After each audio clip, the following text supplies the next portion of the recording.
sœurs et amis, que Dieu vous bénisse. Comme vous le savez toujours, c'est toujours un grand plaisir pour moi de vous partager la parole de Dieu. Il est vrai, à distance qu'on est, on n'a pas une possibilité de s'asseoir ensemble, de jazzer comme on dit, mais quand bien même, je crois que la parole rentre chez vous, soit sur votre téléphone, votre iPad, peu importe, on a quand même une possibilité d'écouter la parole de Dieu. Alors, j'ai beaucoup de la joie dans mon cœur et c'est toujours un plaisir. Jusqu'avant de rentrer dans le sujet, nous avons commencé la liberté en Jésus et j'aimerais bien vous partager quelque chose tout à fait important et en ce qui concerne la deuxième vague. Et nous avons traversé la première vague avec la main levée. Et beaucoup de difficultés de gauche à droite, il faut le dire, mais le Seigneur était au rendez-vous, il a eu le contrôle de tout. Voilà, nous sommes encore là. C'est sûr, vous comme moi, nous avons perdu des amis, des collègues, que ce soit partout dans le monde, et du côté de l'Afrique, l'Europe, les États-Unis, et en Haïti, ici au Canada, partout. Et nous avons perdu des amis et des êtres très proches.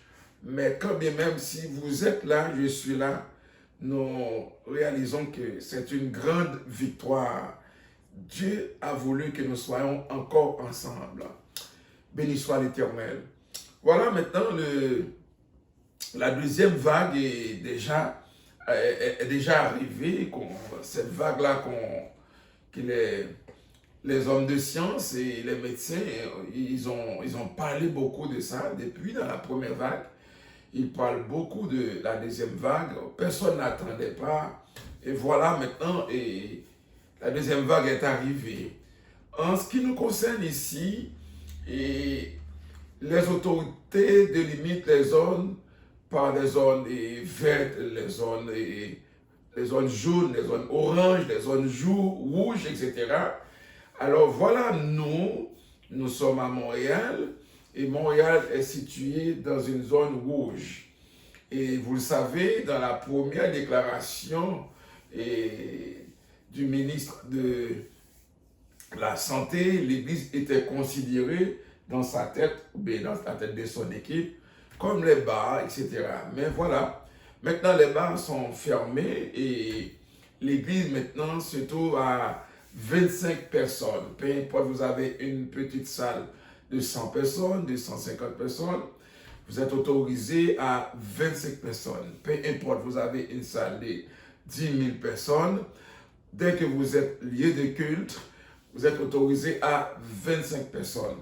Alors, gérer 25 personnes pour une église de 25 personnes, de 50 personnes, c'est pas aussi difficile.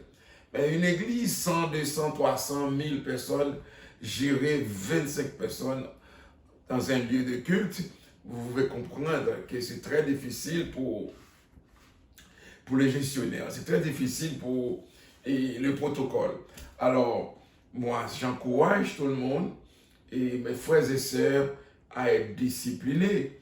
Et parce que vous savez, constatez comme moi, même l'État n'était pas à l'université pour prendre un cours pour gérer le coronavirus. C'est quelque chose de difficile. Des fois, ils disent une chose aujourd'hui, demain, c'est une autre chose. On comprend, hein? C'est pas facile de construire vraiment, et de travailler dans une maison, de construire une maison lorsque la maison est déjà habitée. Ça, on se comprend. Et c'est pour cela on essaie de collaborer avec les autorités. Et quand on a la possibilité de parler avec un politicien, soit un député, soit le chef de la police, peu importe, on essaie de donner des idées parce qu'on a besoin des idées pour travailler ensemble. Il est vrai, et ce n'est pas souvent qu'on est tous sur la même longueur d'onde parce que vous le savez, il y a quelques aspects différents et qu'on essaie de gérer, soit il y a la religion, il y a l'économie, il y a la santé, il y a l'éducation, qui sont vraiment les moteurs de la société. Donc, ce n'est pas toujours facile, les idées ne sont pas toujours pareilles, mais quand bien même, on apporte nos idées pour voir comment on va avancer et pour traverser cette deuxième vague. Alors moi, j'encourage tout le monde à être encore discipliné et le lavage des mains, la distanciation et effectivement tout ce qu'on peut faire, et il faut le faire. Pour l'Église, puissance de la parole qui délivre, quand on parle de 25 personnes, et on parle déjà de notre équipe de travail, quasiment. Alors, nous allons continuer à travailler toujours en ligne, comme on fait. Parce que vous savez maintenant, toutes les églises, partout dans le monde, c'est quasiment en ligne. Chaque personne peut écouter qui veut, etc. Mais quand même, comme moi, j'ai des gens ici qui écoutent, d'autres là-bas, etc.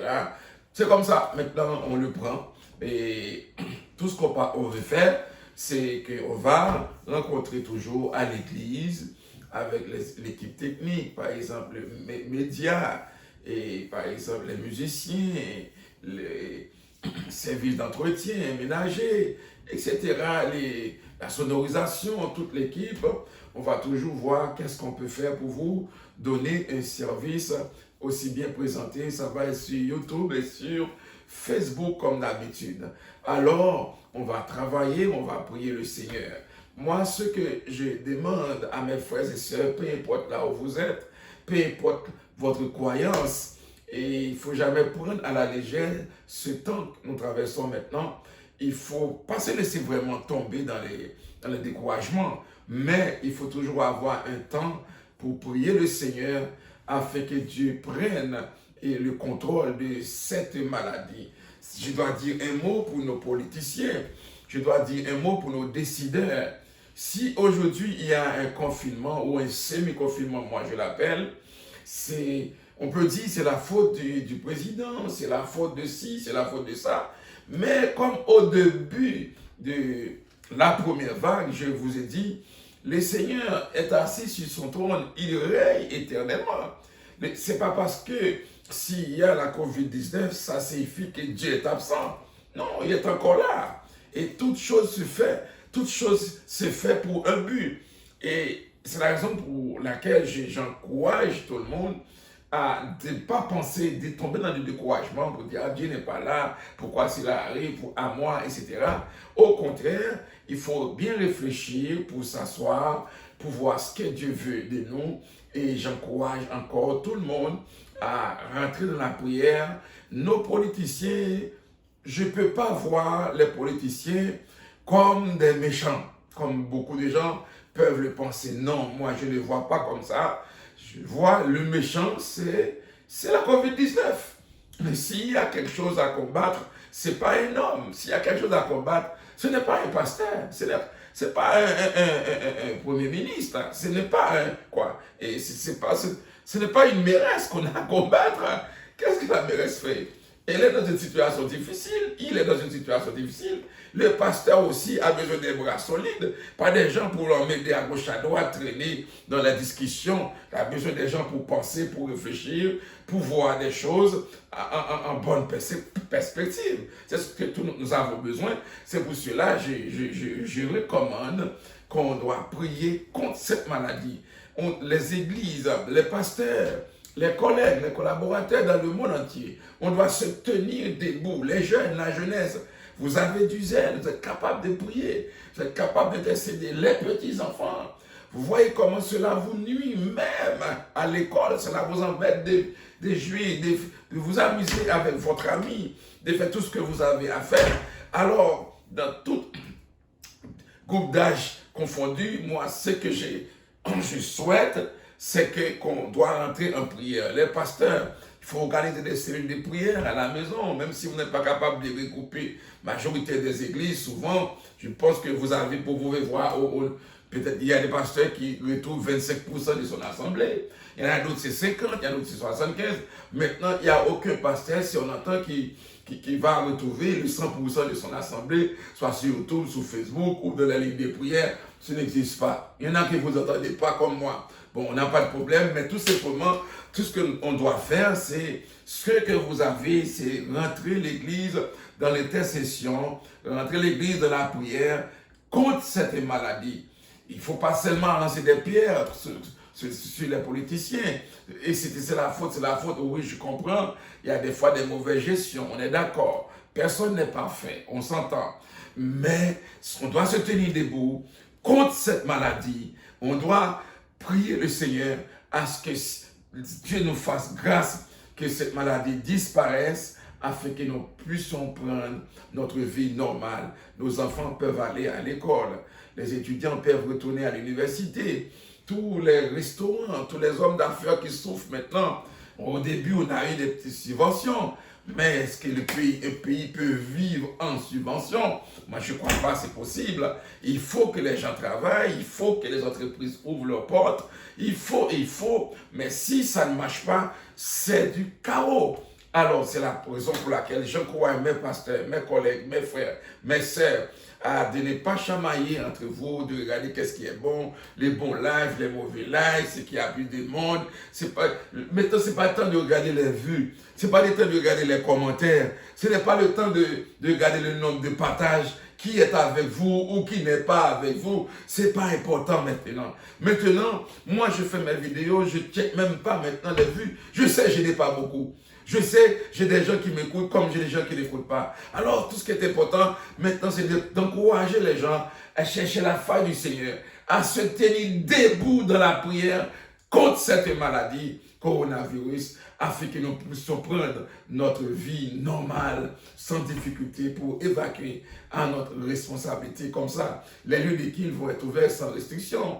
Nous allons pouvoir repartir, à travailler comme il faut. Que Dieu vous bénisse. Je crois que je suis un peu clair dans ce que je dis en ce qui nous concerne, pour que je sois encore plus clair à l'Église puissante de la parole qui délivre. Nous allons travailler avec l'équipe de travail. Si on ouvre la porte pour tout le monde, ça va être difficile. Comme dimanche, on a eu beaucoup de problèmes. Et lorsque j'avais vu des gens qui rentraient, et la salle était déjà à 25 personnes, et on voit les autres qui arrivent en avant, j'étais très très triste dimanche. Alors c'est pour cela, pour éviter que ça se reproduise, c'est préférable qu'on travaille avec l'équipe de travail tout simplement. Et puis comme ça, nos frères et sœurs, vous allez nous suivre sur Facebook, sur YouTube.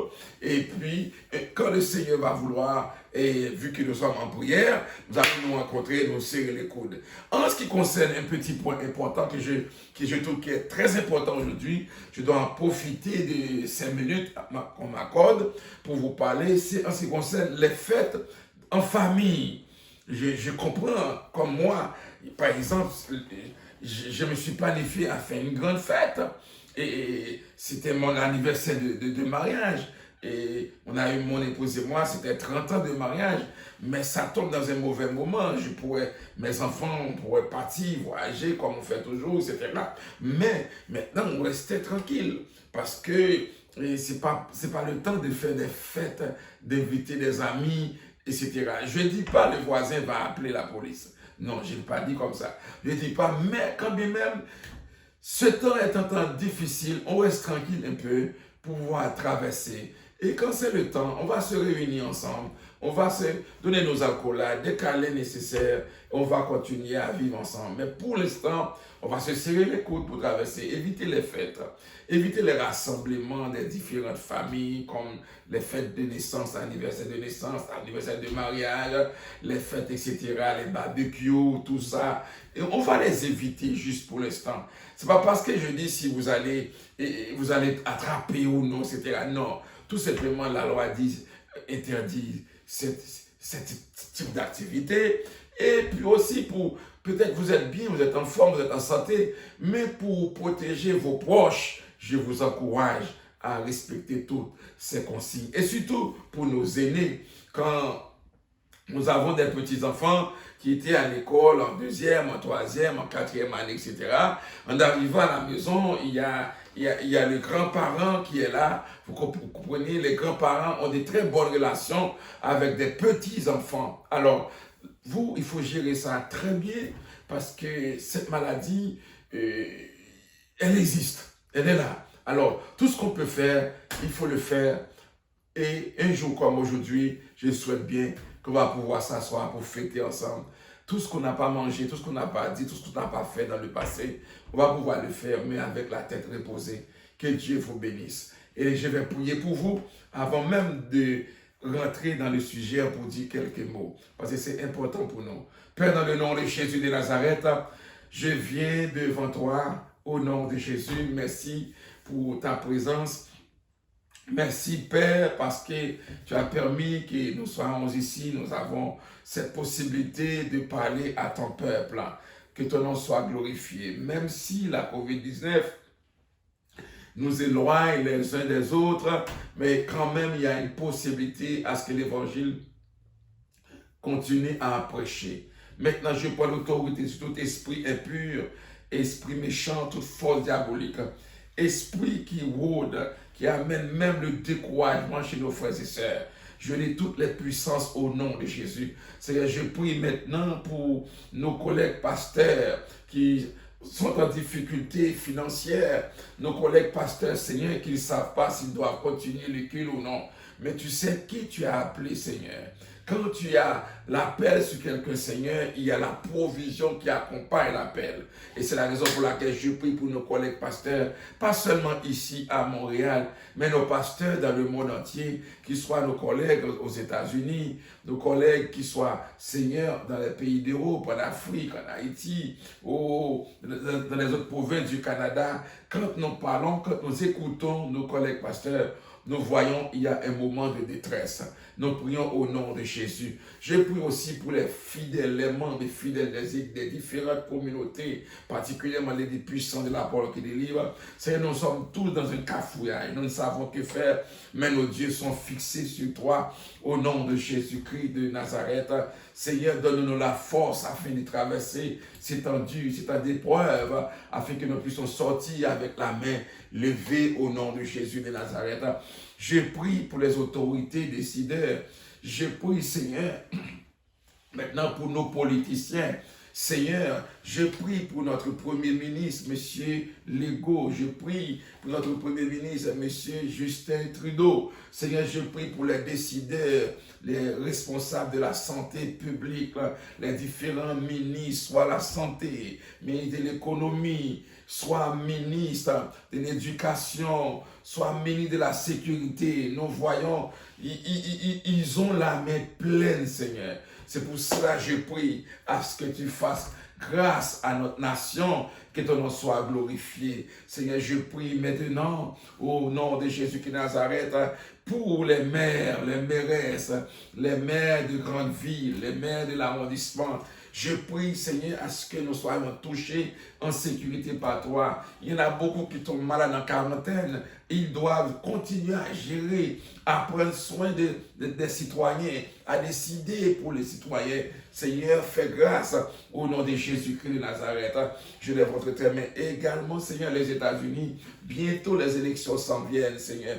Vous savez, un mauvais impact aux États-Unis peut aussi impacter les autres pays de la terre et surtout les pays voisins. Seigneur, je lève entre tes mains ces élections, à ce que toi-même tu contrôles au nom de Jésus. Je n'oublie pas Haïti. Seigneur, dis un mot pour ce pays qui est abattu, écrasé, et que ton nom seul soit glorifié. Seigneur, nous comprenons maintenant aujourd'hui que beaucoup de gens prient, beaucoup de gens parlent. Haïti n'a aucune autre chance, seulement ta présence. Et je suis certain, Seigneur, de la même manière, Père, dans le temps d'Abraham, tu cherchais un homme. Je suis convaincu, Haïti a un homme, Seigneur, sur lequel tu peux mettre ton sceau pour aider ce pays à sortir de cette impasse compliquée. Je prie au nom de Jésus-Christ de Nazareth. Je prie pour le quartier dans lequel j'habite ici, que ce quartier soit gardé par toi au nom de Jésus. Je prie pour le quartier aussi, surtout l'église puissante de la parole que délivre, que ce quartier doit garder par toi au nom de Jésus-Christ de Nazareth, afin que ton nom seul soit glorifié. Une fois encore, je prie pour la santé de nos frères, la santé de nos amis. ceux qui sont proches de nous, Seigneur, donne-nous la santé, parce que maintenant, s'il y a un problème, on ne peut pas rentrer à la maison, on ne peut pas visiter à l'hôpital. C'est triste dans le cœur, Seigneur, mais nous voulons ta présence. Fais-le pour ta gloire. Je prie, Seigneur, pas parce que je sois meilleur parmi ceux qui prient, mais je prie au nom de Jésus. À la louange et la gloire au siècle des siècles. Amen et amen. Alors, chers frères et sœurs, et vous pouvez constater, ce n'est pas dans mes habitudes. D'habitude, dès que je rentre automatiquement à vous présenter la parole. Mais aujourd'hui, et vu qu'il y a beaucoup de changements dans l'air, comme on pourrait dire, et j'ai dû prendre quelques minutes pour vous partager quelque chose. Je crois que vous avez été bénis comme moi. Que Dieu vous bénisse. Alors, le thème qu'on va juste toucher légèrement aujourd'hui, c'est comment jouir la liberté en Jésus, même au moment des épreuves. Comment jouir, je répète pour vous, comment jouir la liberté en Jésus, même au moment des épreuves. Chers frères et sœurs, en introduction, je vous ai dit des fois, depuis au premier épisode, on a beaucoup parlé de la liberté. Et je vous ai même enseigné les deux types d'arbres dans le jardin, l'arbre de vie et l'arbre de la connaissance du bien et du mal. On a compris, Dieu a mis dehors et Adam et Ève, sinon ils allaient toucher l'arbre de vie. Alors, je vous ai dit que l'arbre de vie, il vous donne la vie éternelle. L'arbre de vie vous donne la liberté. L'arbre de vie vous donne la paix. L'arbre de vie met la joie dans vos cœurs. Alors que l'arbre de la connaissance du bien et du mal et vous empêche de fonctionner. Vous dit vous êtes capable tout seul. Vous fait pleurer tout le temps, etc. Voilà. Alors ce matin, si Jésus donne la liberté, si l'arbre de vie, Jésus lui-même, il donne la liberté, il donne la vie éternelle, il donne la joie, il donne la paix, il donne la santé. Alors, comment jouir la liberté en Jésus, même au moment des épreuves? Tout d'abord, il y a des fois qu'on appelle problème, quelque chose qu'on appelle problème, c'est par habitude qu'on les appelle problème. Laissez-moi prendre le temps pour expliquer ça. C'est par habitude qu'on appelle problème, mais ce n'est pas vraiment des problèmes. C'est des petits ennuis qu'on peut régler facilement. Je répète, c'est des petits ennuis qu'on peut régler facilement et des affaires qu'on peut régler dans 5 minutes. Mais on peut passer 3 mois à se plaindre. Des fois, il y a des affaires qu'on peut régler dans un temps. Mais on passe une année à « moi je ne peux pas, moi ». Mais on crée des troubles là où il n'y a même pas. Là où il n'y a même pas de troubles, nous, des fois, nous créons des troubles. Alors, et une fois qu'il y a des problèmes, c'est quoi les résultats? Cela nous coupe la liberté. Je prends exemple, je me lève un bon matin, il n'y a pas d'eau chaude à la maison, par exemple. Il y a un briquet qui est brûlé, une fusible, quelque chose qui est brûlé, il n'y a pas d'eau chaude. Je prends un exemple simple. Là, on est gâché, on fait casser le mur, mais écoute là, on se calme. Vous allez trouver quand même une petite façon de chauffer un peu d'eau, et puis vous ne pouvez pas prendre une grande douche, mais vous pouvez faire quelque chose quand même pour aller au boulot. Et puis, étant au boulot, dans la pause, ou bien après, là, vous pouvez commencer à faire quelques coups de fil pour savoir c'est quoi la situation. Il faut le prendre calme. Mais si vous voulez prendre ça comme un grand problème, qu'est-ce qui va arriver? C'est frustrant, c'est dérangeant. Ça peut arriver, vous cassez l'auto sur la route. Ça peut arriver, vous faites beaucoup de choses. Alors, c'est quelque chose qui peut arriver au monsieur à côté, ou madame à côté. Il le gère très bien. Ça donne beaucoup d'ennuis, mais ce n'est pas un grand problème comme on peut le penser. Si je peux prendre beaucoup d'exemples, on ne finira jamais. Par exemple, vous avez un ami qui vous appelle, vous ne souhaitez pas, parce qu'à chaque fois qu'il vous appelle, il vous raconte des affaires qui vous dérangent les cœurs, etc., etc. Mais c'est aussi simple. Vous avez besoin seulement du courage de ne pas répondre. C'est tout. Vous savez qu'il vous dérange toujours, qui vous dérange, il vous raconte des affaires, il parle mal ci, il parle mal ça. Il n'a jamais une bonne nouvelle. Mais vous n'avez pas du courage pour dire non. Si vous n'êtes pas capable de dire non, moi je dirais non à ma place. C'est ma façon. Mais il y en a d'autres qui ne peuvent pas dire non. Ces gens-là ne doivent pas être condamnés aussi. Mais qu'est-ce qu'on fait maintenant? On ne répond pas. Et puis on passe une bonne journée. Au lieu de commencer à dire, vous écoutez avec beaucoup d'attention, et puis votre journée est angoissée, vous faites des erreurs au travail, et vous prenez la lumière rouge. Pourquoi? Il y a toujours une solution. Tout ce qui nous empêche de vivre libre, tout ce qui nous emmène, qui nous empêche de marcher bien, il y a toujours une solution pratique sans pour autant détruire, faire mal à personne. Alors la liberté, Christ est venu, il est mort pour nous à la croix, il nous donne la liberté, c'est à nous maintenant de marcher dans cette liberté.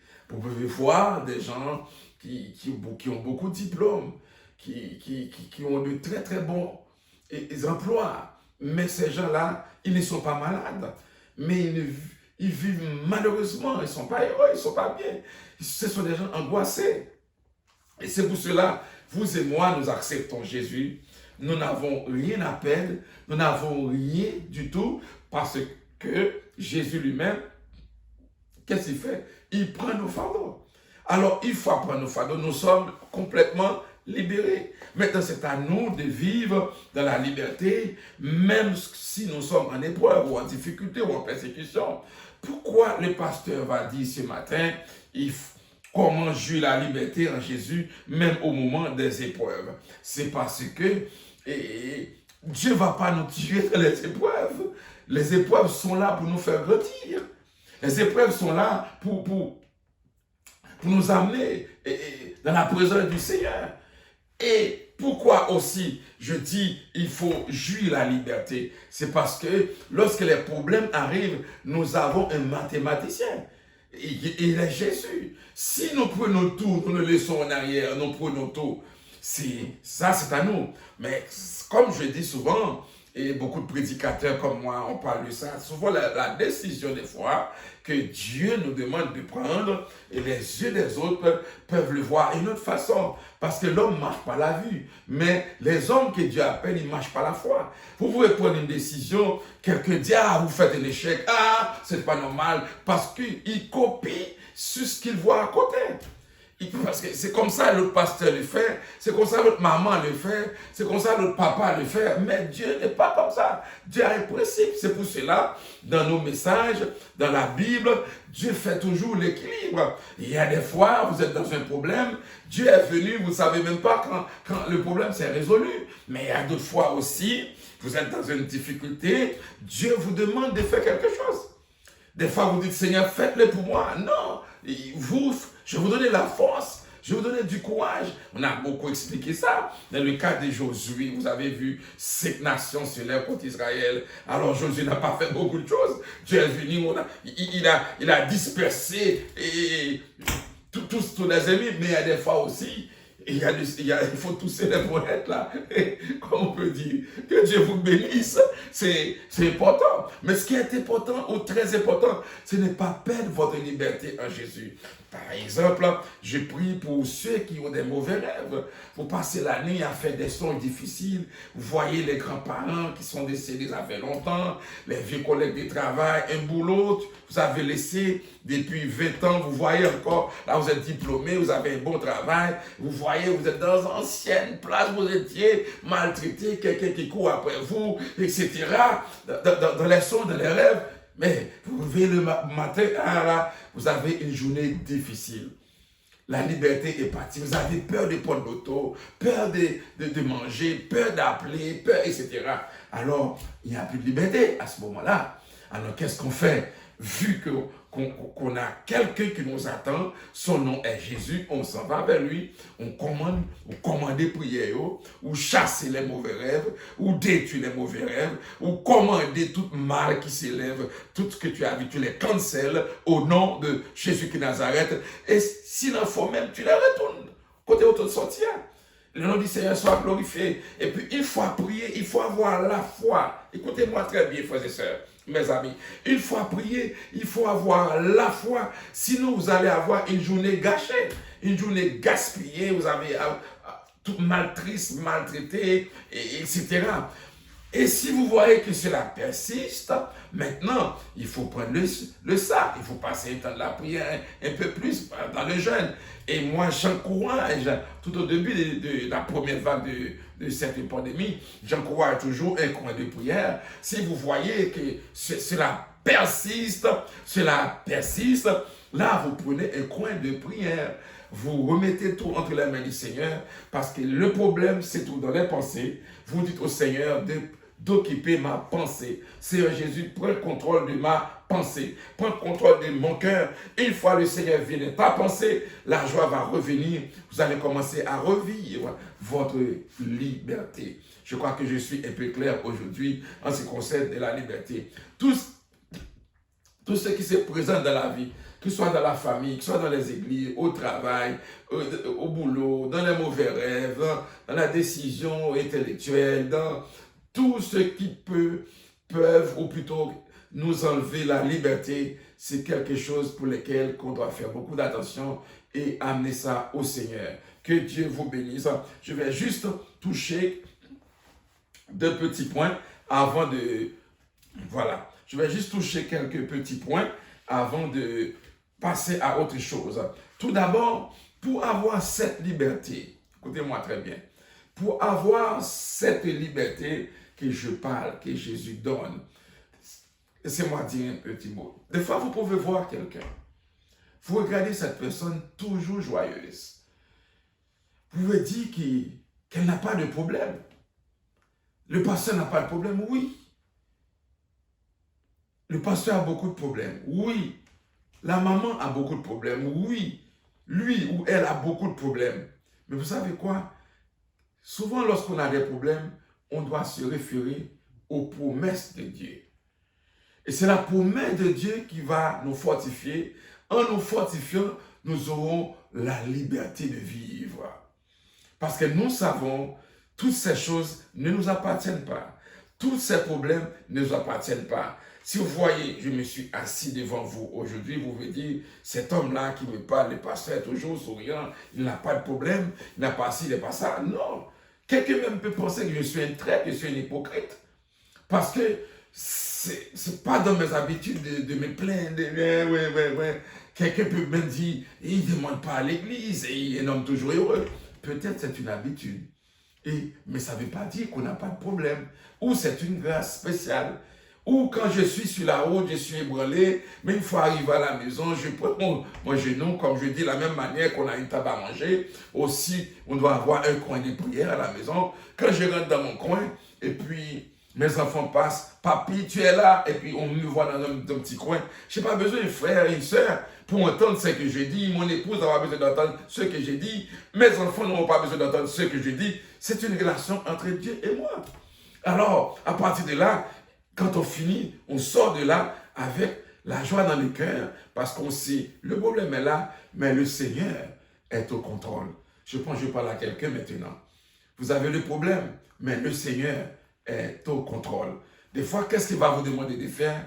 Vous n'aurez pas beaucoup d'amis. Personne ne comprendra jamais. Personne ne va pas comprendre ce que vous allez faire. Mais continuez.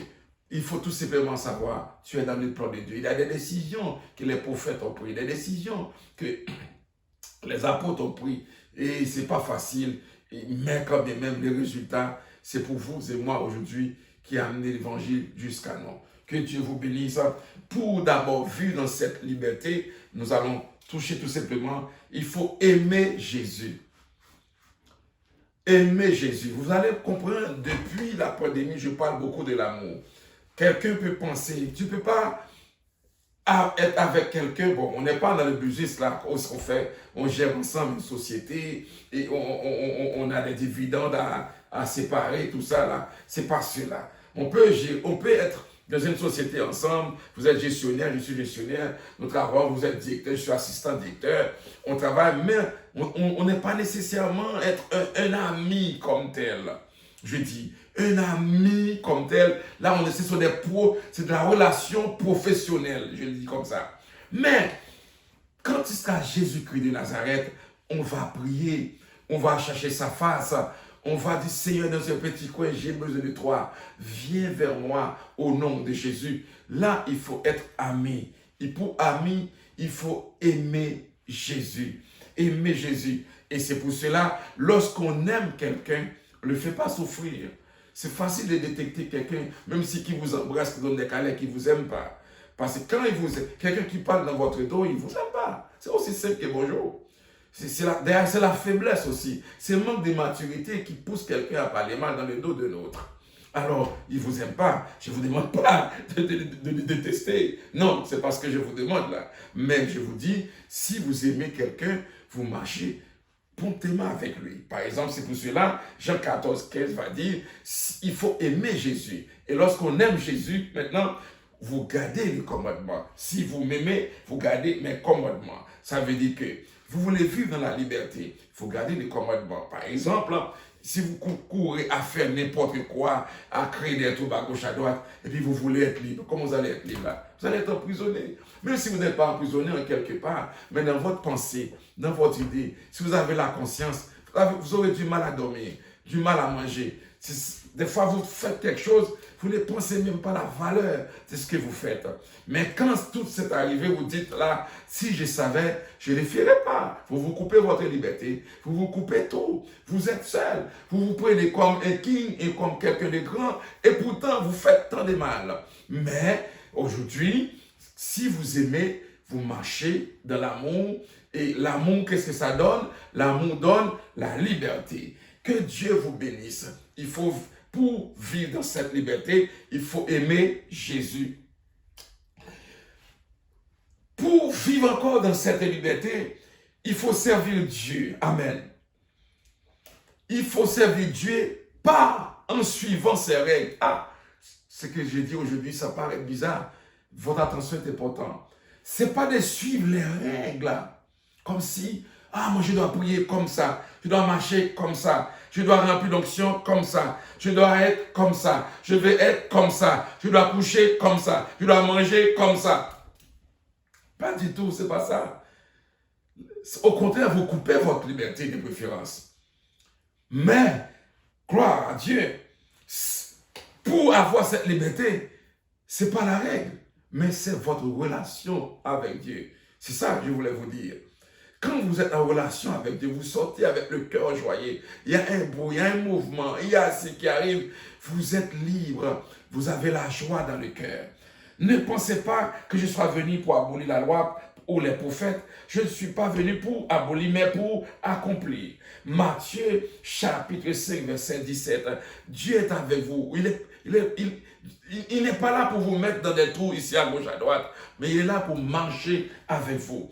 Il est là pour faire la route avec vous. Je vais répondre avec deux petits points pour terminer, qui est très important, parce que je ne vais pas être trop long aussi.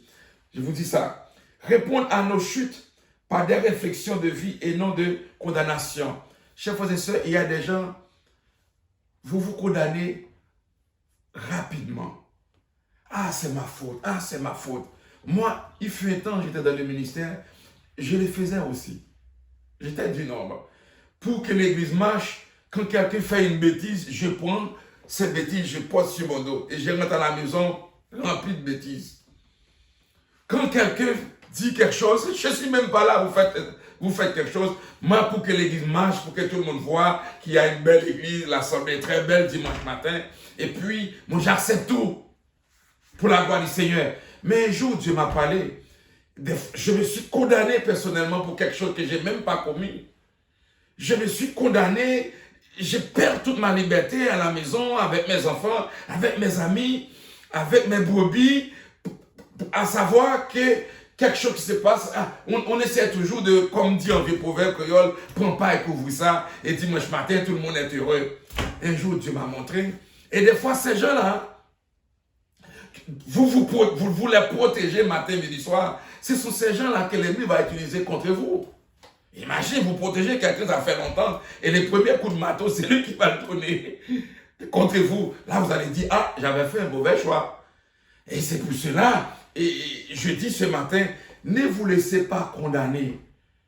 Il y a quelqu'un qui vous aime. Je vous dis, ne vous laissez pas condamner. Oh, c'est ma faute. Ah, c'est ma faute. Ah, c'est ma faute. Ah, c'est ma faute. Ah, non, non, non. Il faut tout simplement répondre par une bonne réflexion. Réfléchissez sagement, sans vous condamner. Soyez libérés. Une fois vous vous condamnez, vous n'avez plus liberté. La liberté est partie. Ne vous condamnez pas. Au contraire, pardonnez-vous réciproquement, comme Christ vous a pardonné. S'il y a une erreur qui s'est passée, asseyez-vous correctement sur une table. Prenez le genou et puis demandez au Seigneur de rentrer dans votre pensée, dans une bonne réflexion. Et non commencer à dire, c'est ma faute, c'est la faute d'Élie, c'est la faute, c'est la faute, c'est la faute. Si c'est la faute de l'autre, c'est la faute de ci, c'est ma faute. Vous vous condamnez vous-même. Où est votre liberté? Et si vous devriez appeler l'autre, vous l'appelez. Dites, venez ici, nous allons nous asseoir ensemble pour discuter. C'est vrai, aujourd'hui, on n'a pas beaucoup de gens qui sont prêts à s'asseoir sur une table. On n'en a pas beaucoup. Pour exposer les choses telles quelles. Ça, on en a beaucoup. On a plus des gens qui sont prêts à lancer des pierres, mais nous s'asseoir sur une table. Ça, on se comprend. Mais faites une différence vous-même. Faites une différence. Ne vous condamnez pas. Asseyez-vous sur la table, exposez la situation. Le mensonge ne va pas libérer, mais c'est la vérité qui va vous libérer. Alors, et puis comme ça, vous allez être libre. Que Dieu vous bénisse. Gardez son cœur de retourner en arrière vers les œuvres de la chair. Ça veut dire que lorsque vous étiez condamné, le diable vous a condamné, et puis Dieu est venu, Jésus est venu, il vous a libéré. Écoutez-moi, un dernier point. Gardez votre cœur de ne plus retourner là où vous étiez. Quelque chose qui vous a condamné, quelque chose qui vous a enlevé, qui vous a attrapé votre liberté. Vous avez vécu aussi longtemps, des fois même dépression, des fois même haute pression, etc. Et puis vous allez retourner là. Et entendons-nous là. Vous devriez tout simplement pardonner. Et c'est pour cela, hier j'étais dans une rencontre avec quelques pasteurs et il y a un serviteur qui a fait le point entre le pardon et la prudence. Et souvent, il y a des enseignements sans équilibre qui sont bons, mais qui n'ont pas d'équilibre. Et où est-ce qu'on confond la prudence et le pardon? Si on s'en va pas à la table de quelqu'un, c'est qu'on est rancunier. Mais c'est des chrétiens qui parlent comme ça. Si on s'en va pas dans une voiture ensemble à voyager, c'est parce qu'on est rancunier. Non, c'est pas vrai. Vous pouvez pardonner quelqu'un, mais faites attention avec la personne. Pardonnez-le. Il ne faut pas que cette personne reste dans votre cœur. Si il a faim ou elle a faim, il faut l'amener à manger. Si cette personne a soif, donnez à boire. Faites-le de bon cœur, s'il vous plaît. Je dis, faites-le de bon cœur. C'est pour vous une bénédiction. Mais n'oubliez pas, Jésus a aussi dit, et je vous envoie comme des brebis au milieu des loups, soyez prudents. Le fait que vous ne mangez pas à la table de quelqu'un, le fait que vous ne changez pas les chaussures avec lui, le fait que vous n'êtes pas dans son pratique, et quelqu'un peut dire, vous êtes orgueilleux, vous êtes... Occupez pas, c'est les gens qui parlent. Quand cette personne tombe dans cette situation, vous allez voir comment elle va se défendre. Elle ne va pas jamais exposer son fils. Elle ne va jamais exposer sa femme. Elle ne va jamais s'exposer à faire n'importe quoi. Simplement, vous allez aimer la personne comme Christ vous a aimé. Je vous dis pour terminer, gardez son cœur de ne plus retourner. Vous voulez être libre? Vous voulez être libre? Gardez votre cœur de ne plus retourner dans ce que vous avez vécu malheureusement. Si vous avez fait une erreur dans un quartier, vous avez passé là, un policier vous a arrêté, il vous a donné une étiquette. Par exemple, chaque jour vous passez dans ce coin-là, vous vous souvenez de ce ticket-là. Qu'est-ce que vous faites maintenant? Si c'était un ticket parce que vous n'avez pas fait bien votre arrêt, je crois que chaque fois que vous arrivez à cet endroit, vous allez peser les freins pour faire l'arrêt complet. Parce que vous allez souvenir, je me souviens, j'ai une étiquette ici. C'est la même chose dans la vie. Si vous faites quelque chose, gardez votre cœur sain, sage, respectueux, plein d'amour, mais de ne plus retourner là, avec votre pensée, pour vous mettre encore dans une situation où vous allez perdre votre liberté. Que Dieu vous bénisse. Et je dis cette parole. Il n'y a donc maintenant aucune condamnation pour ceux qui sont en Jésus-Christ. Romains 8, verset 1er. Vous n'êtes plus condamnés. Il faut tout simplement de vivre dans votre liberté. Je prie pour vous. Père, dans le nom de Jésus, merci. Ce temps a été très long pour cette parole, mais que ton nom soit glorifié. Je crois il y a quelqu'un quand même qui va entendre et qui va comprendre une parole. Je réclame ton Esprit Saint afin que le cœur soit touché. Au nom de Jésus. Seigneur, il y en a qui sont en captivité maintenant. Ils ont besoin d'être libérés. Captivité par la pensée. Mauvais rêve. Lien familial. Je lis toutes ces forces au nom de Jésus et je casse tous ces liens au nom de Jésus. Il y en a qui sont même en captivité, Seigneur, même pour rejoindre un bon travail, il est difficile. Même pour rejoindre un bon mari, il est compliqué. Même lorsque tu as un choix dans le cœur, son joie pour un petit temps, tomber encore en bas l'esclave. Seigneur, c'est pour ça que je viens devant Kounia. Au nom de Jésus, je relâcher le vent de la liberté. Briser tout vent de l'esclavage du péché. Tout vent qui parle de Dieu, briser tout et me réclamer le vent de la liberté. Qu'il y ait un monde qui écoute les vidéos, ça, capable de transformer, changer au nom de Jésus. Je ne prie pas parce que je sois digne, Père, mais au nom de Jésus, à la louange et la gloire au siècle des siècles. Amen. Je vous remercie, que Dieu vous bénisse. Et c'était long aujourd'hui, mais à la prochaine. Bye bye.